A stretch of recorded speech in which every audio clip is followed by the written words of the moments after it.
आदाब नमस्कार, मैं फैसल और आप देख रहे हैं नेशनल दस्तक।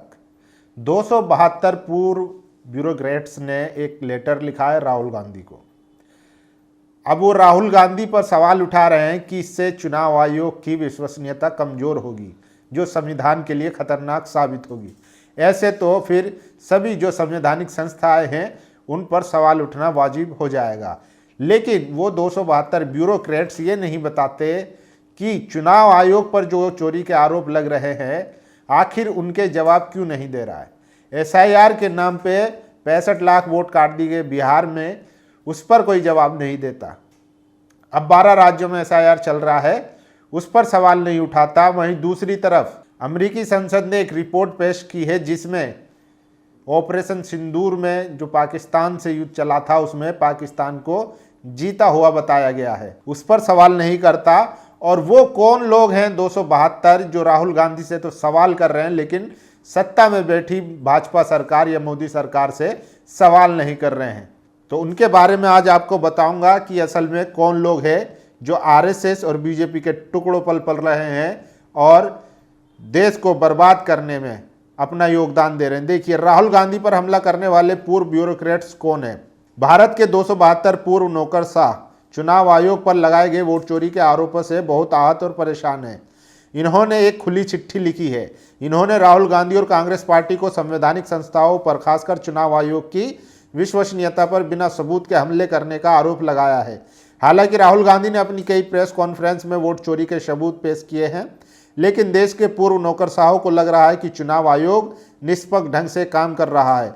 कांग्रेस पार्टी राहुल गांधी के आरोप गलत है। हालांकि चुनाव आयोग पर पश्चिम बंगाल की सीएम ममता बनर्जी लगातार हमले कर रही है।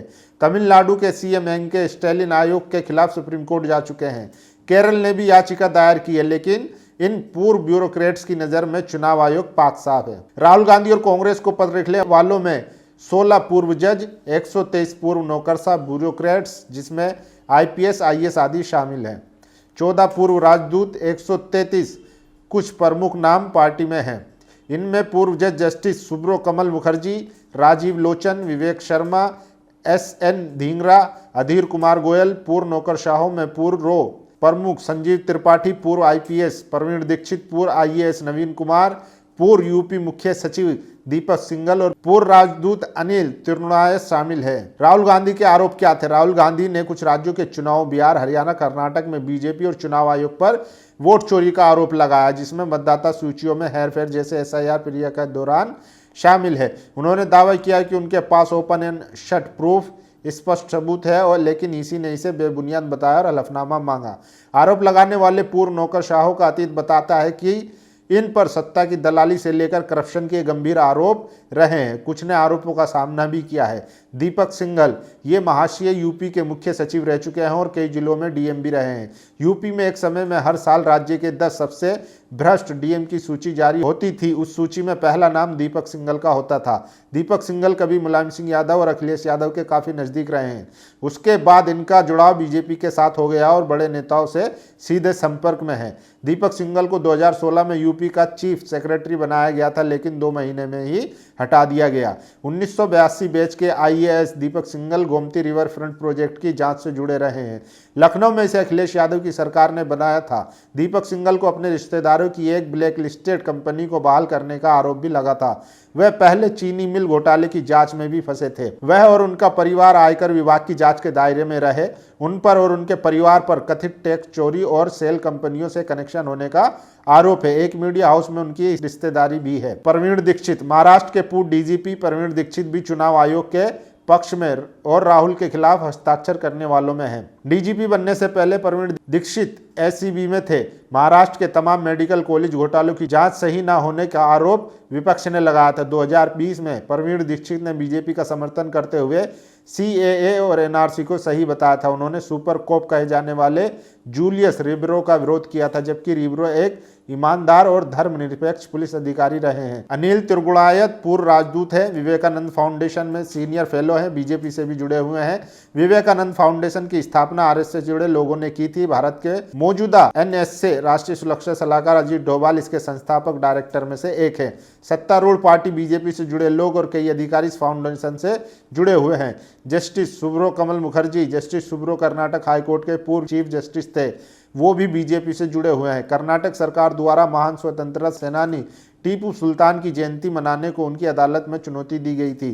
तथ्य बताते हैं कि जस्टिस सुब्रो कमल मुखर्जी ने टीपू सुल्तान के संदर्भ में गलत टिप्पणियां की थी। जस्टिस सुब्रो ने कहा कि टीपू सुल्तान स्वतंत्रता सेनानी नहीं थे। हालांकि इतिहास यही बताता है कि अंग्रेजों के खिलाफ दक्षिण में पहली लड़ाई टीपू सुल्तान ने लड़ी। उस समय उनके पास मिसाइल थी, जिसके अवशेष ब्रिटिश म्यूजियम में आज भी रखे हैं और वहां पर मिसाइल को बनाने का ब्यौरा भी उपलब्ध है। लक्ष्मीपुरी ये एक पूर्व IFS हैं और इनका सबसे महत्वपूर्ण परिचय यह है कि वो केंद्रीय मंत्री हरदीप पुरी की पत्नी हरदीप पुरी और लक्ष्मी पुरी खुद को PM मोदी का फैन भी कहते हैं। हरदीप पुरी बीजेपी में है तो लक्ष्मी पुरी भी बीजेपी से अप्रत्यक्ष रूप से जुड़ी हुई हैं।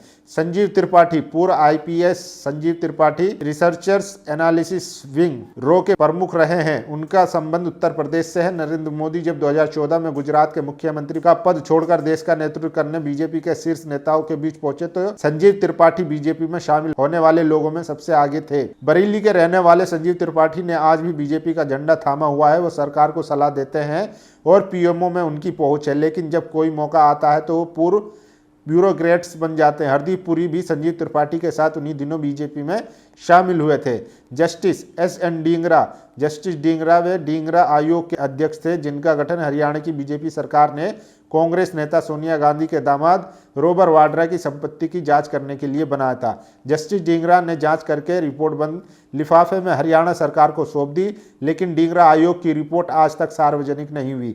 जस्टिस डींगरा अक्सर अपने बयानों में बीजेपी की नीतियों का अप्रत्यक्ष समर्थन करते नजर आते हैं। इन 272 नामों में और भी हैं जो बहुत ही विवादास्पद हैं और सभी के बारे में लिखने के लिए एक रिपोर्ट को लंबा करना पड़ेगा, लेकिन 272 पूर्व नौकरशाह चुनाव आयोग को अब भी विश्वसनीय मान रहे हैं। ये दिलचस्प है। तो ये उन 72 लोगों में से कुछ ब्यूरोक्रेट्स की कहानी है जो डायरेक्ट या इनडायरेक्टली बीजेपी के लिए काम कर रहे हैं या उनकी पार्टी से जुड़े हुए हैं या संघ की विचारधारा से आते हैं।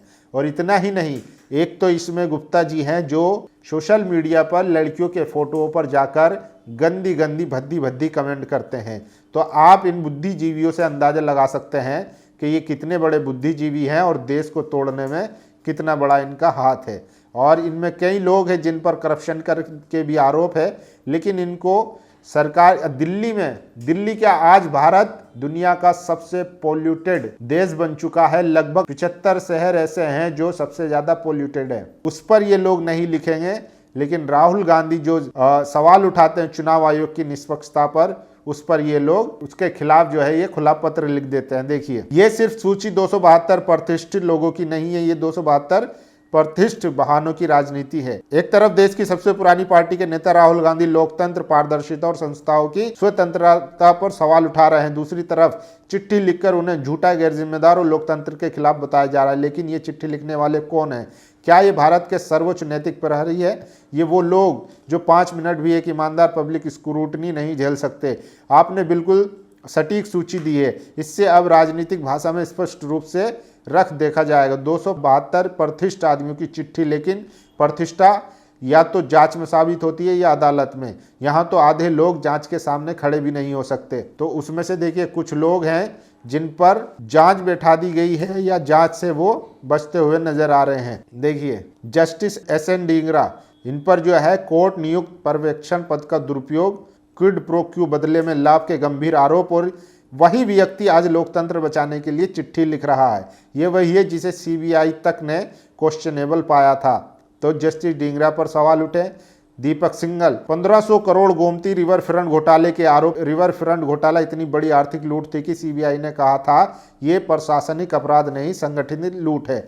आज वही व्यक्ति राहुल गांधी पर झूठ फैलाने का आरोप लगा रहा है। LV सुब्रमण्यम, एपिक MR घोटाले में आरोपी। MR घोटाला भारत के बड़े रियल एस्टेट फ्रॉड में एक था। जांच एजेंसियों ने करोड़ों की अनियमितता पाई थी।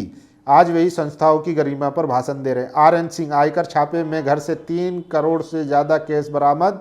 केस छुपाना सिर्फ आर्थिक अपराध नहीं, ये भ्रष्टाचार सीधी स्वीकारोक्ति है। और ये व्यक्ति कह रहा है कि राहुल गांधी संस्थाओं पर हमला कर रहे हैं। AK मोनप्पा, KPSC घोटाला प्लस BDA म्यूचुअल फंड घोटाला, यानी भर्ती घोटाला भी और वित्तीय घोटाला भी, और अब लोकतंत्र की रक्षा कर रहे हैं। एक शब्द है विडंबना। राकेश झलकी असामान्य संपत्ति डीडीडीए केस के आरोपी, जिस देश में आईएएस आईपीएस पर डिस्प्रपोर्शनेट असिस्ट सबसे गंभीर अपराध माना जाता है, वहां ये आरोपी राहुल गांधी को नैतिकता सिखा रहा है। BK Singh disproportionate assets case के आय से अधिक संपत्ति लोकतंत्र की सबसे गहरी बीमारी है और ऐसे लोकतंत्र के रक्षक बनकर चिट्ठी लिख रहे हैं। ये चिट्ठी नहीं, ये सिस्टम प्रोटेक्शन का सामूहिक हस्ताक्षर है। ये लोग राहुल पर इसलिए हमला कर रहे हैं क्योंकि उन्होंने चुनाव आयोग पर सवाल उठाए, उन्होंने वोटर डिलीशन उजागर किया, उन्होंने संस्थाओं के कैप्चर को चुनौती दी, उन्होंने सत्ता समर्थित भ्रष्टाचार को नाम लेकर कहा, और सबसे बड़ा अपराध वो चुप नहीं रहे। तो ये 272 लोगों का काला चिट्ठा है, जो खुद पहले से अपराधी हैं या घोटालों में संलिप्त थे। वो जो है आरोपों से बचकर बीजेपी की गोद में जाके बैठ गए हैं। वो राहुल गांधी को नैतिकता सिखा रहे हैं।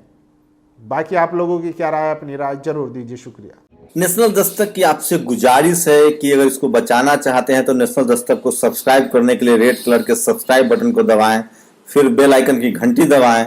नेशनल दस्तक को बचाने के लिए बहुत जरूरी है कि हर खबर को शेयर करें, लाइक करें, कमेंट जरूर करें।